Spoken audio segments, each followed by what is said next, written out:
ढगांचा गडगडाट आणि विजांचा कडकडाट. भिजलेल्या या संध्याकाळी हिरवी चिंब अशी पायवाट.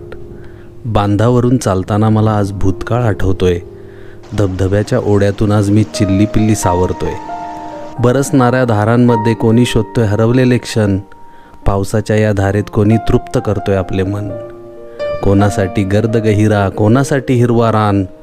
पाऊस म्हणजे स्वर्गीय धुंदी, हरून जाई देहभान.